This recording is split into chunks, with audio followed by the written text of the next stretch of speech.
ये set part 3 जिसमें question number 71 से 80 डिस्कस किए जाएंगे। Let's discuss question number 71।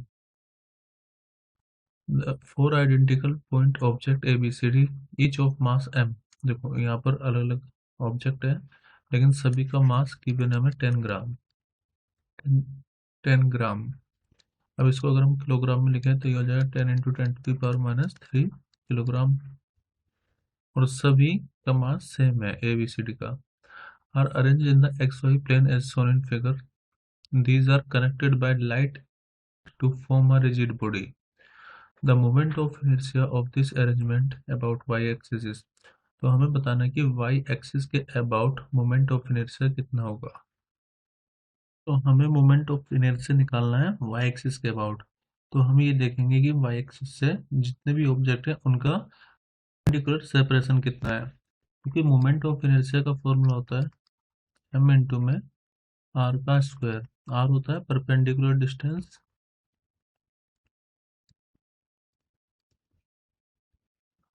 From axis, जो भी एक्सिस हो उसके अबाउट हमें डिस्टेंस मेजर करना होगा। तो पहले जो ऑब्जेक्ट है वो ए है, तो यहाँ से उसकी दूरी हो जाएगी 10 सेंटीमीटर। फिर बी ऑब्जेक्ट तो हम डिस्टेंस वाई से देखेंगे, ये डिस्टेंस हो जाएगा 5। ऐसे ही वाई एक्सिस से सी का डिस्टेंस है 20 और सेम डी ऑब्जेक्ट का डिस्टेंस वाई एक्सिस से कितना हो जाएगा 20। अब मोमेंट ऑफ इनर्शिया का फॉर्मूला हो जाएगा I equal to summation of M R square. मतलब जितने भी एम आर स्क्वायर है चारों हम उन सबको ऐड कर देंगे। तो moment of inertia of A plus moment of inertia of B plus moment of inertia of C plus moment of inertia of D. I equal to देखो सभी में एम आर ए का square plus M R B का square plus M R C का square plus M R D का square. क्योंकि सभी मास same है तो मैं इसको कॉमन ले रहा हूँ। तो आर ए का स्क्वायर प्लस आर बी का स्क्वायर प्लस आर सी का स्क्वायर प्लस आर डी का स्क्वायर। मास कितना है 10 इंटू 10⁻³ आर ए मतलब 10 का स्क्वायर प्लस आर बी मतलब 5 का स्क्वायर आर सी मतलब 20 का स्क्वायर और आर डी 20 का स्क्वायर। तो हमें ये सोल्व करना है।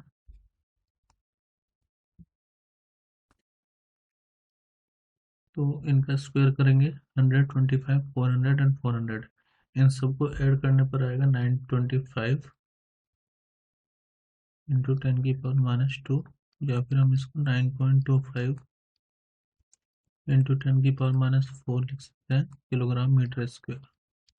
तो आंसर करेक्ट होगा option 2। Question number 72। An object of mass m is performing a small amplitude oscillation in potential field given by what is the time period। तो हमें टाइम पीरियड निकालना है। हमें पता है टाइम पीरियड 2π/ω होता है। और अगर हमारे पास मान लीजिए कोई फोर्स है जिसमें सिंपल हार्मोनिक मोशन हो रहा है, तो F is directly proportional to displacement होता है। तो हम इसको ऐसे भी कह सकते हैं फोर्स होता है मास इनटू एक्सेलरेशन, मतलब d²x/dt² equal to -k into में x। अब इसको अगर हम इस तरह से लिखें d²x/dt², तो ये हो जाएगा -k/m इंटू में x। तो जो x का कोफिशिएंट होता है इसको हम ओमेगा स्क्वायर कहते हैं k/m। जब हमें ओमेगा पता चल गया जो कि √k/m होगा, तो हम टाइम पीरियड निकाल सकते हैं 2π/ω करके। तो 2π√m/k आ जाता है। ये होता है स्प्रिंग के केस में। तो यही काम मैं यहाँ पर भी करूँगा, क्योंकि इस जो ऑसिलेशन है वो स्मॉल एम्पलीट्यूड ऑसिलेशन है और पोटेंशियल फील्ड हमें गिवन है। देखो ये सिर्फ मैंने करके बताया कि मेरी किस तरह की प्रोसीडिंग होगी। अब क्योंकि हमें पोटेंशियल एनर्जी गिवन है u0 1 - cos αx, तो मैं पहले निकालूंगा यहाँ से फोर्स इक्वल टू होता है -du/dx या फिर -d/dx you not 1 minus cos alpha X, या फिर इसको ऐसे लिख सकते हैं माइनस डी अपॉन में D X U not minus you not cos alpha X. अब इसका करेंगे डिफ्रेंशिएशन, तो यू नॉट तो कांस्टेंट है, तो कांस्टेंट का डिफ्रेंशिएशन तो 0 हो जाएगा, minus minus plus D upon में D X U not cos alpha X. तो ये पार्ट हो जाएगा 0 क्योंकि कांस्टेंट का डिफ्रेंशिएशन होता है 0। फिर यू नॉट बाहर आएगा, कोस का डिफ्रेंशिएशन साइन अल्फा एक्स, और फिर अल्फा एक्स का डिफ्रेंशिएशन करोगे तो मैं यहाँ पे लिख देता हूँ, चेन रूल बोलते हैं इसको, अल्फा एक्स का डिफ्रेंशिएशन होगा और कोस का डिफ्रेंशिएशन में माइनस भी आता है, तो यहाँ पर एक माइनस साइन आएगा क्योंकि कोस का डिफ्रेंशिएशन होता है माइनस साइन अल्फा एक्स। अब इसको हम लिख सकते हैं माइनस, जब अल्फा एक्स का डिफ्रेंशिएशन होगा तो सिर्फ अल्फा बचेगा, तो alpha U naught sine alpha X. अब क्योंकि स्मॉल ऑसिलेशन है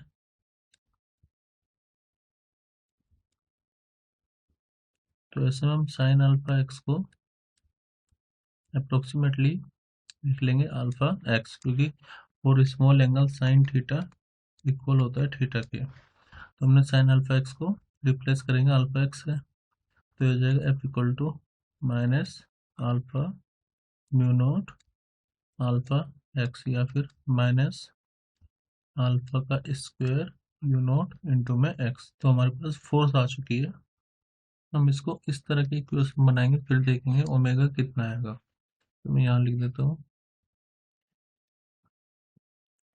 एफ की जगह पर M D square X upon D T square equal to minus alpha का स्क्वायर म्यू नॉट एक्स, या फिर D square X upon D T square, ये हो जाएगा minus alpha square mu naught upon में एम इंटू में X. अब जो x का कोफिशिएंट होगा वो हो जाएगा ओमेगा के इक्वल, तो ओमेगा के इक्वल क्या आएगा, ओमेगा स्क्वायर के इक्वल आएगा अल्फा का स्क्वायर म्यू नॉट अपॉन में m। फिर टाइम पीरियड निकालना है तो t equal to 2 pi upon omega, तो ओमेगा की वैल्यू हम यहाँ पर पुट कर रहे हैं, ये होगा t equal to 2 pi m upon में alpha square mu not. Alpha को कॉमन ले सकते हैं तो t equal to 2 pi upon में अल्फा m अपॉन में म्यू नॉट, तो ऑप्शन फर्स्ट करेक्ट होगा। तो जब ओसिलेशन में पोटेंशियल एनर्जी गिवन हो तो आप पहले फोर्स निकालें, उसको डिफरेंशिएट करके फिर एक डिफरेंशियल इक्वेशन फॉर्म करें, उसमें जो डिस्प्लेसमेंट का कोफिशिएंट होता है वो फ्रीक्वेंसी के स्क्वायर की वैल्यू होगी, तो वही चीज वही कंसेप्ट मैंने यहाँ पर भी अप्लाई किया है, ओमेगा फाइंड किया है फिर टाइम पीरियड निकाला है। 73 the angular velocity vector of A spinning spherical object point out of the face. मान लेते हैं कि कोई स्फेरिकल ऑब्जेक्ट है, इसका जो एंगुलर वेलोसिटी वेक्टर है वो बाहर की तरफ है। If the angular acceleration vector points into the page, यानी कि अल्फा अगर अंदर की तरफ है तो इनमें से क्या पॉसिबिलिटी होगी वो हमें बताना है। तो ओमेगा और अल्फा दोनों अपोजिट डायरेक्शन में होने का मतलब ये है कि ऑब्जेक्ट की जो एंगुलर वेलोसिटी है वो डिक्रीज हो रही है, तो यहाँ पर करेक्ट आंसर होगा option 4, the object is speeding down, उसकी स्पीड डिक्रीज होगी, तभी अल्फा और ओमेगा दोनों अपोजिट डायरेक्शन में होते हैं। 74 the speed of sound wave is fundamentally determined by, तो जो स्पीड होगी वो डिपेंड करती है ट्रांसमिटिंग मीडियम पर। आपने देखा भी होगा साउंड की स्पीड अलग अलग मीडियम में अलग अलग होती है, सबसे ज़्यादा होती है सॉलिड में, फिर उससे कम होगी लिक्विड में और सबसे कम होगी गैस में। Question number 75 A gas mixture consists of 2 mole of oxygen and 4 mole of neon at 27 degree centigrade. If all vibration modes can be neglected, तो हमें बताना है कि टोटल इंटरनल एनर्जी कितनी होगी। सिंस हमें पोटेंशियल एनर्जी निकालनी है, पोटेंशियल एनर्जी का फॉर्मूला होता है एन इंटू में F upon 2 RT. T is temperature, R gas constant, F degree of freedom और N number of moles. अब हमारे पास ऑक्सीजन के हैं 2 मोल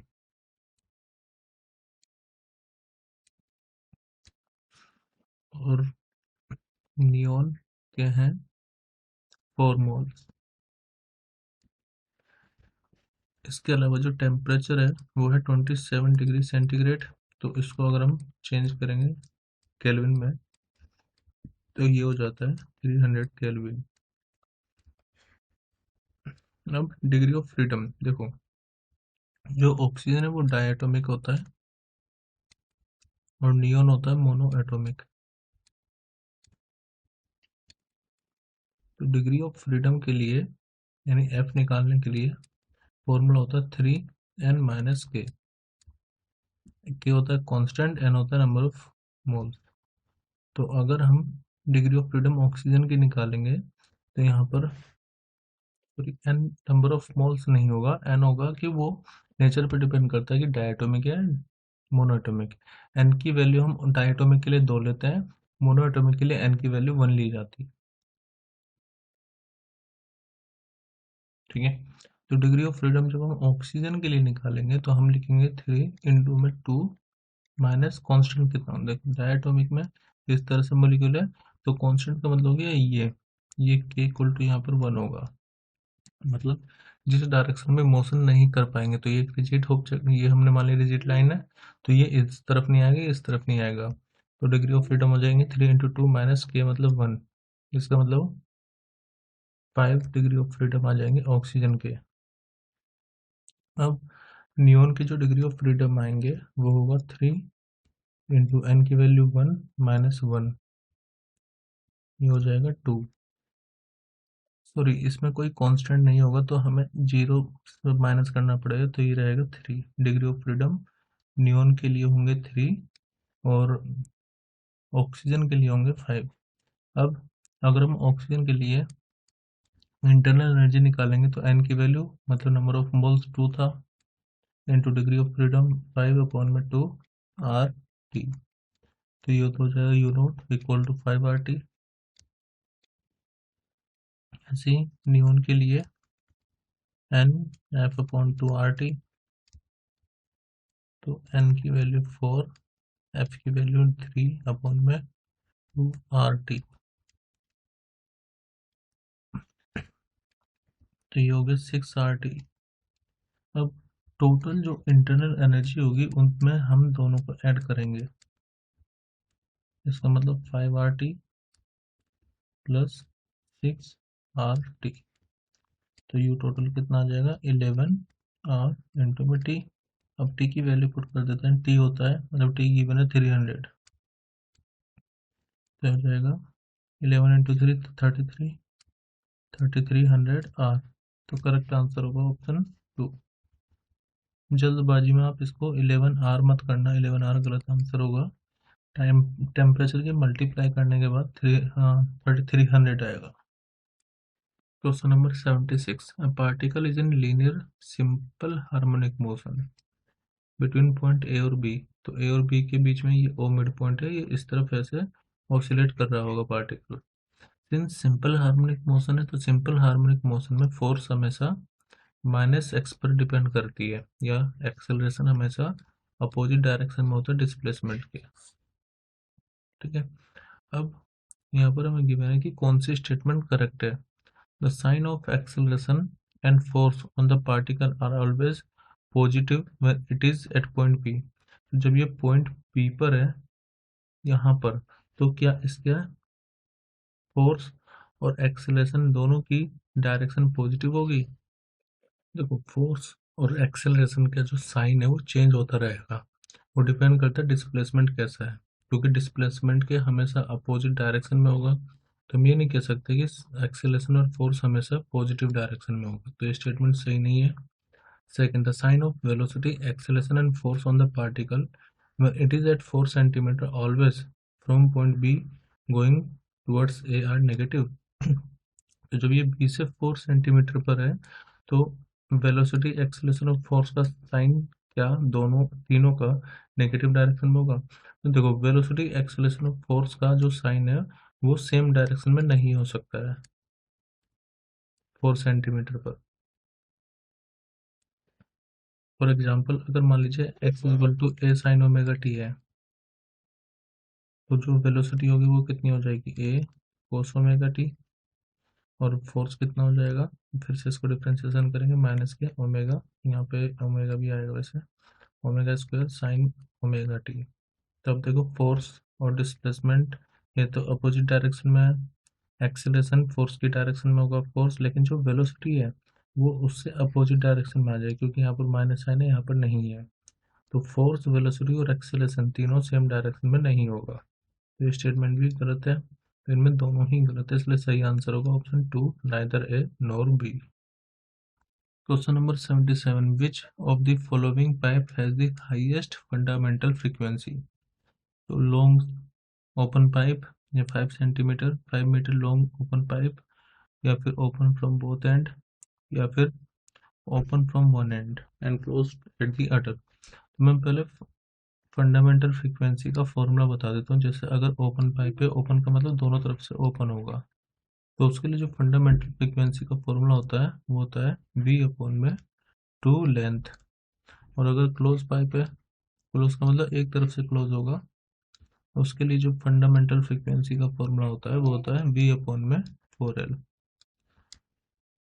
तो कहीं ना कहीं ये फ्रीक्वेंसी लेंथ पर डिपेंड कर रही है, लेंथ कितनी होगी। तो अगर मैं फर्स्ट ऑप्शन लेकर के चलूँ, तो फर्स्ट ऑप्शन में जो लेंथ है वो है 10 मीटर, और वो है किसके लिए, ओपन पाइप के लिए। तो अगर मैं एफ नॉट निकालूँ अकॉर्डिंग टू फर्स्ट ऑप्शन, तो v अपॉन में 2 इंटू 10, तो ये कितना आ जाएगा 0.05 ऑफ v।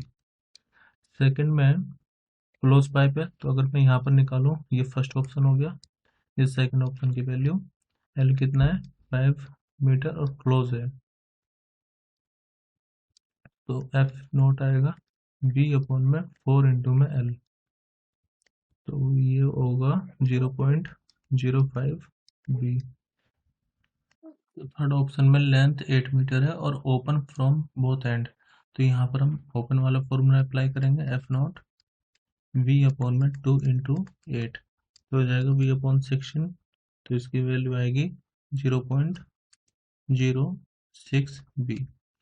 फोर्थ ऑप्शन में क्लोज है और 8 मीटर ही है, तो लेंथ है 8 मीटर और क्लोज पाइप है, में फ्रीक्वेंसी का फॉर्मूला अप्लाई करेंगे, v अपॉन में 4 इंटू में लेंथ 8, 832 आएगा, तो वैल्यू आएगी 0.03 v। अब आप ये देख लीजिए मैक्सिमम किस में आ रहा है, तो 0.05 0.05 3 और 6, तो ये वैल्यू मैक्सिमम है, इसलिए हमारा करेक्ट आंसर होगा an 8 metre long pipe open from both end, क्योंकि उसी में मैक्सिमम वैल्यू आ रही है। Question number 78, a pendulum clock that keeps correct time at Mumbai is taken to the moon. तो टाइम पीरियड पे क्या इफेक्ट पड़ेगा ये हमें बताना है। तो टाइम पीरियड का जो फॉर्मूला होता है वो होता है T equal to 2 pi root L upon में जी। लेकिन जब मून पर जाते हैं तो जो एक्सेलरेशन ड्यू टू ग्रेविटी है मून पर, वो 1/6 हो जाता है जो एक्सेलरेशन ड्यू टू ग्रेविटी है अर्थ पर। तो अर्थ पर T equal to 2 pi root L by G होगा। अब मून पर जो टाइम पीरियड होगा 2 पाई, लेंथ में चेंज नहीं आएगा, लेकिन एक्सेलरेशन ड्यू टू ग्रेविटी अब कितना हो जाएगा जी बाय, या जी मून लिख लेता हूँ, उसके बाद वैल्यू पुट करेंगे एल अपॉन में जी बाय 6, तो बाय 6 आप करोगे तो 6 आएगा यहाँ पर। तो जो टाइम पीरियड है मून पर वो हो जाएगा, √6 को बाहर निकालें, पाई रूट एल अपॉन में जी। तो इसका मतलब जो टाइम पीरियड मून पर होगा वो √6 टाइम होगा जो टाइम पीरियड अर्थ पर है। तो √6 किस में आ रहा है, ऑप्शन 2 में। क्वेश्चन नंबर 79, इसमें हमें 4 स्टेटमेंट गिवन है और ये बताना है कि कितनी स्टेटमेंट सही है। 3 स्टेटमेंट है। Fahrenheit and Kelvin scales agree at 574 unit. देखो पहले मैं इन सब के बीच में रिलेशन बता देता हूँ। जैसे temperature on Celsius scale -0/100 equal होगा टेम्परेचर ऑन केल्विन स्केल -273/100। और ये इक्वल होगा temperature in Fahrenheit scale -32 upon में 180। अब फ़ारेनहाइट और केल्विन में पहले रिलेशन देखते हैं। तो फ़ारेनहाइट और केल्विन ये हो गया। अब ये कह रहा है कि दोनों एग्री करेंगे 574 यूनिट पे। इसका मतलब कि वो टेम्परेचर वैल्यू जिसमें दोनों में ही टेम्परेचर सेम होगा वो 574 होगा। तो उसके लिए मैंने मान लिया लेट टी के इक्वल है टी एफ के, और ये मैंने मान लिया एक्स, ठीक है।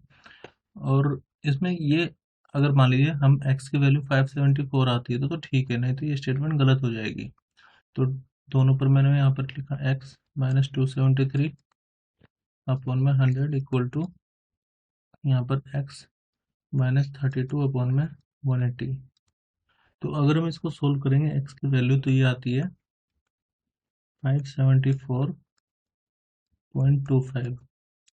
तो इस हिसाब से हमारी स्टेटमेंट एक करेक्ट है, तो इसको मैं राइट मान रहा हूँ। अब चलते हैं स्टेटमेंट बी पर। Temperature differing by 25 degrees Celsius on Fahrenheit scale must differ by 45 degree on Celsius scale। इसके लिए हमें पहले फ़ारेनहाइट और सेल्सियस स्केल के बीच में रिलेशन निकालना होगा।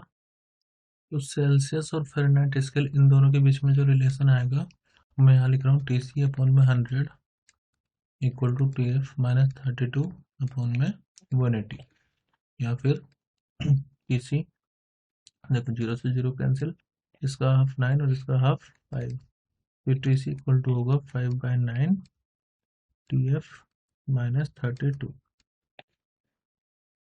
इसको ऐसे लिख लेते हैं TC अपॉन में 5 इक्वल टू TF -32 अपॉन में 9। लेकिन अगर आपको चेंज देखना है तो जैसे हम डिफ्रेंसिएशन करते हैं, डेरिवेटिव्स निकालते हैं, तो जो change in temperature on Celsius scale होगा वो होगा equal change in temperature on Fahrenheit scale upon 9। ऐसा मैं क्यों कर रहा हूँ, देखो जब हम डिफ्रेंसिएशन करेंगे दोनों तरफ तो ये तो डेल्टा TC अपॉन 5 आ जाएगा, ये आ जाएगा डेल्टा TF अपॉन 9, क्योंकि जब हम डेल लेंगे 32 अपॉन 9 का तो वो हो जाएगा 0। मैं इसको करके दिखा देता हूँ। Del of TC upon 5 equal to del of TF -32 upon में 9।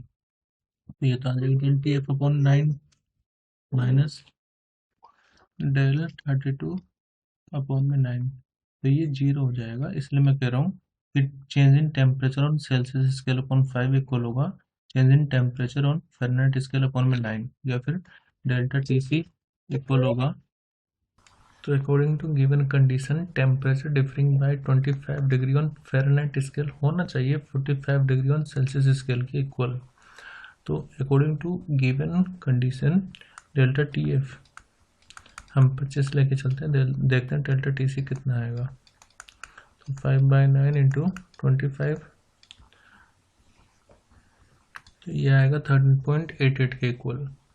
तो इसका मतलब ये स्टेटमेंट इनकरेक्ट है। अब चलते हैं स्टेटमेंट सी पर कि water at 90 degree Celsius is colder than water at 202 Fahrenheit. तो पहले ये निकाल लेते हैं कि अगर TF 202 डिग्री फ़ारेनहाइट है तो TC कितना होगा। तो उसके लिए ये दोनों फॉर्मूले अप्लाई करेंगे TC और TF का रिलेशन। तो हमें पता है TC इक्वल टू होता है 5/9 TF -32।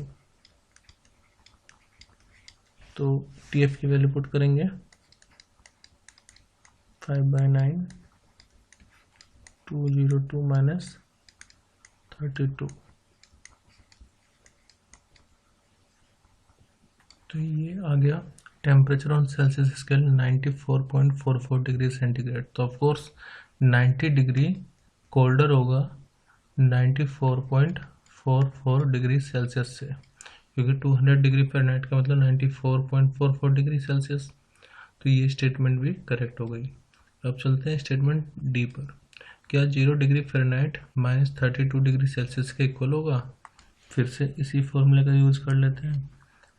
तो TC इक्वल टू 5/9, तो TF कितना दिया हुआ इस बार 0 डिग्री, तो 0 -32। देखते हैं कि TC कितना आएगा। तो इसको सोल्व करने पर TC की वैल्यू आएगी -17.77। इसका मतलब ये हो कि अगर टेम्परेचर फ़ारेनहाइट स्केल पर 0 है तो डिग्री सेल्सियस स्केल पर वो 17.77 होगा, ना कि 32 डिग्री सेल्सियस। तो ये स्टेटमेंट भी इनकरेक्ट हो गई। तो यहाँ पर आप चारों ऑप्शन में से ही देखोगे, चारों स्टेटमेंट में से ए और सी करेक्ट है, तो ओनली 2 सही आंसर होगा, यानी कि option 4। Question number 80, 4 identical particle each of mass m are place at the vertices of square of length l। हमें बताना है पोटेंशियल एनर्जी ऑफ सिस्टम कितनी होगी, पोटेंशियल एनर्जी सेंटर पर कितनी होगी। देखो पोटेंशियल एनर्जी का फॉर्मूला होता है -G(m1m2)/r। ऐसे ही पोटेंशियल का फॉर्मूला होता है -Gm/r। तो आप ये देखो दोनों ही नेगेटिव होने चाहिए, पोटेंशियल एनर्जी भी और पोटेंशियल की। तो इसको बिना सोल्व करे बस आप ऑप्शन में ये देखो कि दोनों नेगेटिव किस में ऑप्शन में दिए हुए हैं। तो ऑप्शन 2 में देखो ये भी नेगेटिव है और ये भी नेगेटिव, तो हमारा करेक्ट आंसर होगा ऑप्शन 2। यहाँ पर प्लस प्लस है, यहाँ पर माइनस प्लस है, यहाँ पर प्लस और माइनस है, तो हमें माइनस और माइनस वाले लेने हैं, क्योंकि पोटेंशियल एनर्जी और पोटेंशियल दोनों नेगेटिव होंगे, तो इसलिए ऑप्शन 2 करेक्ट है।